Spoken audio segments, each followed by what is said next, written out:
is but a dream. Hey friends, welcome back to my channel, or if you're new here, welcome. I'm Kelsey Fox, and I had a huge challenge. I had so much trouble coming up with a topic for today. Normally I come up with my topics about a month before and work on the outline and the video essay throughout the month, but felt like I was back in high school working on this project right before the due date.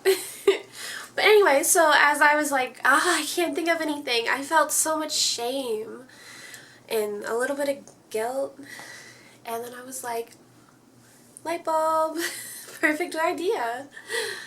I'll do my video about shame and guilt. And so they're similar, shame and guilt. They both cause bad feelings related to actions we regret, I'd say. But shame is like an inner feeling. When you feel shame, it's a personal, it's how you feel about yourself. Guilt is how you feel towards someone else. So when you feel shamed, you feel like you've let yourself down. And when you feel guilty, you feel like you've let another person down. In an article from Cambridge University, is shame is also a common underlying issue in addictive behaviors. These behaviors may be used to manage shameful feelings. Feeling guilty can be a good thing because it shows you have empathy. You care. So this is a quote from Psychology Today, and it reads, "Although the experience of guilt is painful, our ability to recognize that our own actions may have hurt someone, to empathize with that person's pain, and to feel remorse for having caused it are all signs of emotional health." And unfortunately, there are people in this world, whether they're psychopaths or they have narcissistic personality disorder, there are people that don't care and don't have empathy and don't feel guilty. But they like to use that guilt against you, or, us, as empaths, or, normal people, people who care. They use that guilt against us to manipulate us. They guilt trip us in order to get us to do what they want us to do, regardless of whether or not it's good for us or if we want to do it. And as far as guilt tripping goes, even caring people will use guilt tripping. A lot of people don't realize how damaging it can be to the one being manipulated. Because the one being manipulated, of course they care that the person who's guilt tripping them, like, there's a reason it's working. They care about that person. And some relationships are one-sided, like if it's with a narcissist, which unfortunately that's been a lot of my experience. A close member of my family, I'm pretty sure, like, they fit the narcissistic personality disorder to a T, and so I have a lot of experience with being guilt tripped. And it's just like all about, like, you care more about their feelings than you do your own. And like there's this like dominance that has been established. But I feel like that's like a whole other topic there. But it sucks, because like guilt trips work because you care about the person who's guilt tripping you. So like even the guilt tripper, I lost my train of thought. So like guilt trips are insidious tools for the manipulator, for the people who care, who actually have empathy towards others, and they don't realize how bad guilt trips are, because it's a very common practice. Parents use guilt trips all the time, and it's normal, it's normalized. But it causes resentment, and like over the long run, it actually creates a distance, or it can create a distance between the manipulator and the one being guilt tripped. So like if you are being guilt tripped, just try explaining like you understand how important this is to the person who's trying to guilt trip you. And if they care, then they'll understand your point of view. And if they don't care, that's a red flag. If they keep doing it despite you telling them that you don't like it, that's a red flag. Um, and just like ask them to be direct with you. Be like, if I can accommodate your request, I will. But if I can't, don't make me feel bad about it. Like, self-care is important too. Oh, and Psychology Today, the article does say that even when you do point out to a guilt tripper that, this is causing resentment and distance between you and you'd really like them to stop, habits are hard to change. So, like, even if they do care, they do listen to you, and they do try, they may slip up in the future. And so, just gentle reminder or whatever. So that's how guilt can be bad. It can be used against you. And a lot of times with guilt, sometimes you feel guilty for something you didn't even do. Like you'll imagine something in your head and you'll feel guilty. Or you'll do something to hurt someone, but it's a minor hurt. Like you accidentally step on someone's toe or something. But you feel like disproportionately guilty. You feel like you killed them, but all you did was, step on their toe. Or if you actually kill someone, then you'll feel a proportionate amount of guilt. I mean, that's convoluted because the reason for killing someone would be different, like if it's self-defense. And then shame. Shame can be good because it helps you grow. It helps you change a part of yourself you want to change. Like if you do something and it causes you shame, then you don't do it again. However, sometimes you can feel shame for things that aren't even your fault. Unfortunately, this happens a lot with, sexual abuse victims. They'll feel shamed. Why could be because of, we live in a rape culture, etc. But, that's a whole other topic. I don't want this video to be too triggering. Too triggering.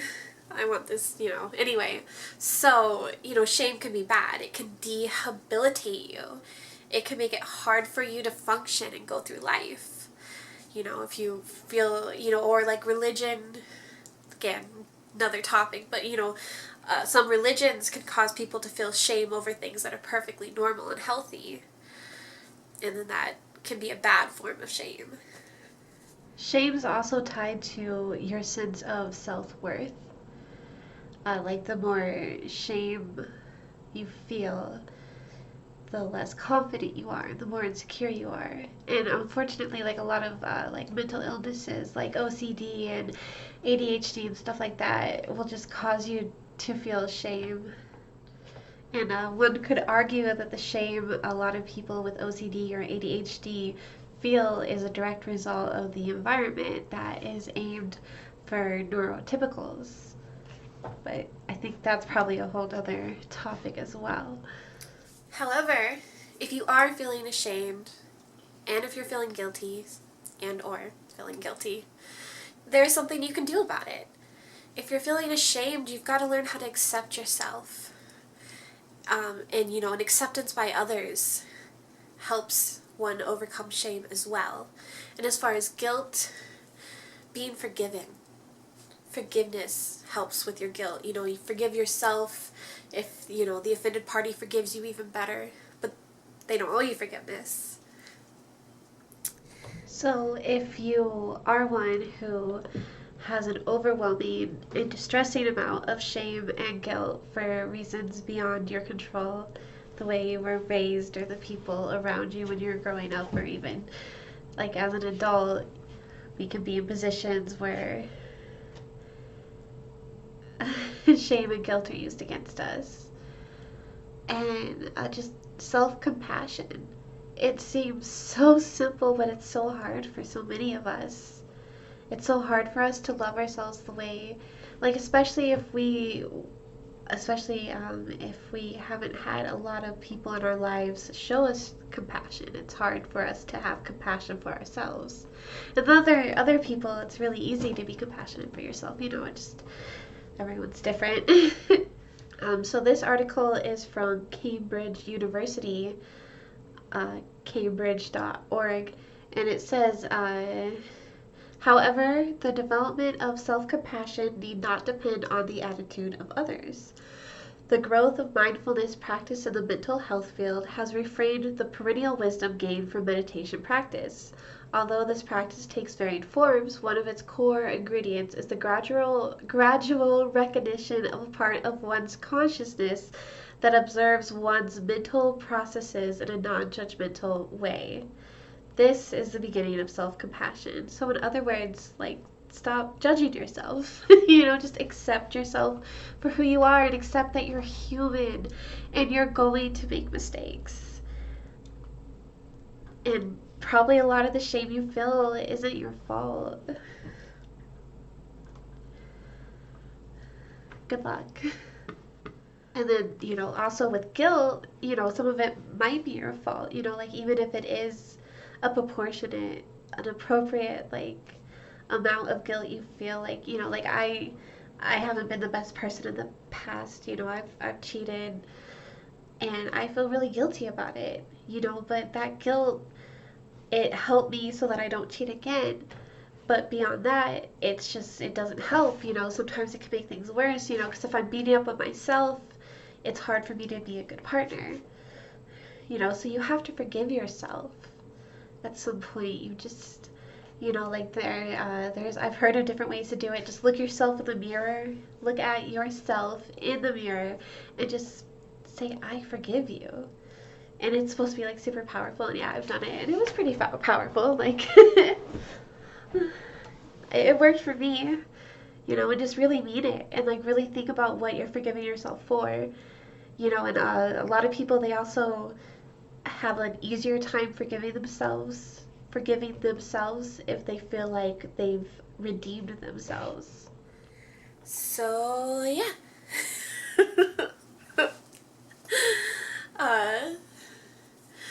Guilt and shame are slightly different, but they both can help you be a better person, or they can make you easily manipulated, or they can make life harder for you. You just, again, balance. It's always about balance. So, goal check-in! So, something I've wanted to do since I started my channel, actually one of my friends suggested I do this, but I need to, like, make sure you're all okay with it. But if you tell me your goal down in the comments, I'll mention you in next month's video when it comes to goal check-in. So, tell me your goal for this upcoming month. And if you want me to mention you, say you want me to mention you, or if you don't want me to mention you, be like, please don't mention me. Don't call me out. I don't But, like for some people, accountability really helps. So I can be that person for you. So, my goal this month. So the past couple months, I've just been working on getting my routine back up and running. That's part of having a routine, is routine maintenance. And sometimes you do have to take the time just to make sure what you've already established is still going strong. And so I've done a little better this month, but not as good as I would like. And I realized, one thing I've always been terrible at is time management. I actually totally would have done this video on time management, except I don't know how to do it. I would just be parroting stuff, whereas, I want to add my own personal experiences to this video, which hopefully I did. I feel like that's going to be added with the computer room. I always run through it so quick in front of the bookcase. Which is why I like my system, then I can go back and add everything I left out. And plus it makes the video more interesting. But anyway, so my goal for this month is to keep getting my routine back to where it was, where I want it to be with everything that I have been doing. I want to keep doing it, but I do have a new goal, and that's time management. I want to work on, like, as soon as I come home from work, maybe take a 20-minute break. I don't know. Breaks are they can be dangerous for me because I'll hike for focus on whatever I took a break on. But a lot of suggestions are use timers, something about maybe setting like a half an hour timer, and then bam, get my routine done, and just do it, you know. Just easier said than done. And, you know, and on my days off, which they've cut my hours at work, so I have a lot more days off, which I think kind of made me depressed. So I didn't really utilize those days, but pretty sure I'm still only going to be working 3 days a week this month, so I want to be more productive on my days off, you know, and focus on my YouTube internship. So yes, time management is my goal for next month. Well, thank you so much for being here with me. I love you all so much. Have a great day. Have a great week. Bye. Oh yeah, I'll see you Sunday. Yes, it's true. I will see you Sunday. My friend Riley is hosting a Facebook event, and she asked me to perform. She's gonna have like a virtual concert of different artists performing, and I'll post that link below. But she's just trying to raise awareness and funds about climate change and its effect on the wildlife in the Arctic.